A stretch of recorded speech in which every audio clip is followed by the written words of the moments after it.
Good morning. आप लोगों से मन हुआ कि आज थोड़ी बातचीत की जाए। सीएसआईआर नेट की आंसर की जारी हुई है। कुछ बच्चों ने अच्छा स्कोर किया है, कुछ उतना अच्छा नहीं कर पाए जितना उन्हें उम्मीद थी। ऐसा हमेशा होता है और सभी के साथ होता है बच्चों। खुद मेरे साथ भी हुआ। आपके पास तो कई अवसर हैं आज। आप कहीं बाहर नहीं भी जाना चाहें तो ऑनलाइन कोचिंग ले सकते हैं।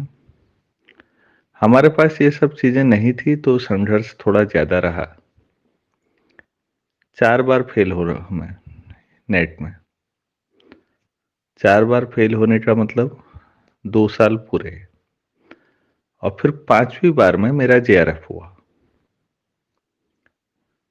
ये पेशेंस आसान नहीं है। और वो भी तब जब 2003 का जेआरएफ है और 99 में पापा की डेथ हो गई थी। और ऐसी स्थितियां ही नहीं थी कि मैं सस्टेन कर पाऊं लंबे समय तक। खुद केवल पढ़ाई को ही समर्पित रहूं ऐसा भी नहीं था। और लेकिन तब भी मैं लगा रहा। कई बार ऐसा भी हुआ कि मन किया कोई और एग्जाम क्वालिफाई करने के लिए ट्राई करूं। सन 2000 में बीटीसी में सिलेक्शन हुआ। एक्चुअली वो एग्जाम दे दिया था 97 में। रिजल्ट बहुत लेट आया।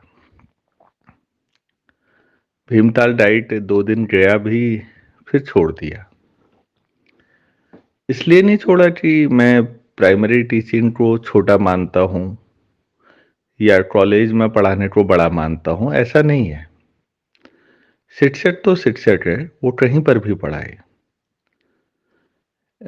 कम सैलरी या ज्यादा सैलरी के आधार पर किसी को छोटा या बड़ा मानना मूर्खता का लक्षण है। हम पढ़ना चाहता था, चीजें सीखना चाहता था। तो मैंने उस तमाम परेशानियों के दौर में भी अपने को मेंटेन रखा। और मैं फिर कह रहा हूं, तब नेट क्वालिफाई होने के जो उदाहरण थे वो नाम मात्र के मिलते थे। और ये मतलब काफी रिस्की था। आपके पास दर्जनों उदाहरण हैं आज। तो इन उदाहरणों के बीच में ये हिम्मत ज्यादा आसानी से बढ़ जाती है कि हम कर सकते हैं। तब इतने उदाहरण थे ही नहीं। तो उनके बीच काम करना, आप मानेंगे, ज्यादा हिम्मत का काम था। बताने का मतलब केवल इतना है कि जब आप सफल होना चाहते हैं तो थोड़े बहुत अवरोध आएंगे।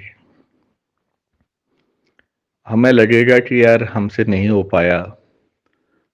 और आज की पीढ़ी के साथ सबसे बड़ी दिक्कत यह है कि आ, एक बार असफल हुए नहीं और फौरन मूड स्विंग हो जाता है कईयों का। नहीं, अब छोड़ो, ये नहीं कर पाएंगे।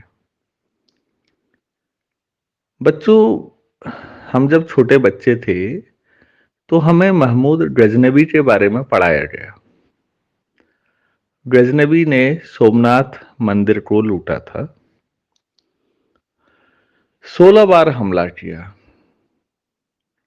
अब आप समझिए कि कहां अफगानिस्तान में गजनी है, कहां गुजरात में सोमनाथ है। इतना लंबा रास्ता। और वो भी उस दौर में जब अधिकतर पैदल या घुड़सवार सेनाएं हुई, तो भी आसान काम नहीं है। आपसे अगर 16 बार गजनी से सोमनाथ कार में चले जाओ भी कह देंगे तो भी आपके लिए आसान नहीं होगा। लेकिन क्यों पढ़ाते होंगे गजनबी को जबकि उसने तो हमला किया मंदिर पे? कोई अच्छी बात तो नहीं है। केवल जिजीविसा। शायद बताना चाहते हो इतिहासकार कि ऐसे लोग भी रहे जो इसका उद्देश्य उद्देश्य हो सकता है गलत हो, लेकिन पाने का जज्बा। हम लोग कई बार सफल होने से थोड़ा सा पीछे से वापस मुड़ जाते हैं। और ये हम में से अधिकतर के साथ होता है कि जब अगले मोड़ पे सफलता मिलनी होती है तो उससे थोड़ा पहले अब हमें लगता है छोड़ो अब रहने देते हैं, कुछ और कर लेंगे। ये पलायनवाद है जिंदगी में।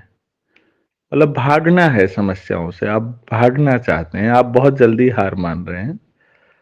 और बच्चों एक बात याद रखिएगा, ये नजरिया डेवलप हो गया तो जिंदगी में बहुत सारी जगह दिक्कत करेगा। एजुकेशन का पर्पज है कि जूझने की क्षमता डेवलप करना, सवालों से जूझना, जिंदगी से जूझना। हम में से हर एक का एक संघर्ष है। हर बच्चे का संघर्ष दूसरे से अलग है। हर परिवार की अपनी परेशानियां हैं। लेकिन सफलता का एक ही रास्ता है। सबने, जो लोग सफल हुए हैं, उन्होंने हार नहीं मानी है किसी हालत में। उन्होंने तो ये सोचा कि यार मैंने एक या दो बार में ही इतना स्कोर कर लिया, अगर थोड़ा और समय दे हम कर सकते हैं। हम तो आपके साथ हमेशा ही हैं। बस थोड़ा सा ये सोचिए कि पिछले बहुत सारे सालों का हमारा जो फाउंडेशन है वो पूरी हिली हुई है, कमजोर है। थोड़ा समय तो लगता है चीजों को सुधारने में। और चीजें को सुधारने में जितना समय ज्यादा लगता है, ये मान के चलिए कि उतनी बेहतरीन चीजें बनती हैं। आप लोग जो अपने फाउंडेशन पे काम कर रहे हैं, जिन चीजों को सुधार रहे हैं, यही चीजें कल आपके लिए वरदान बन के आएंगी।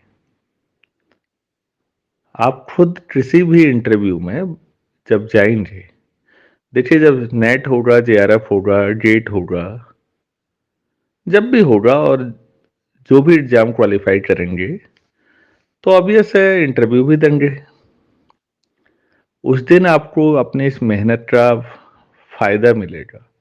आप जब इंटरव्यू देते हैं, आपकी चीजों की समझ की परख होती है।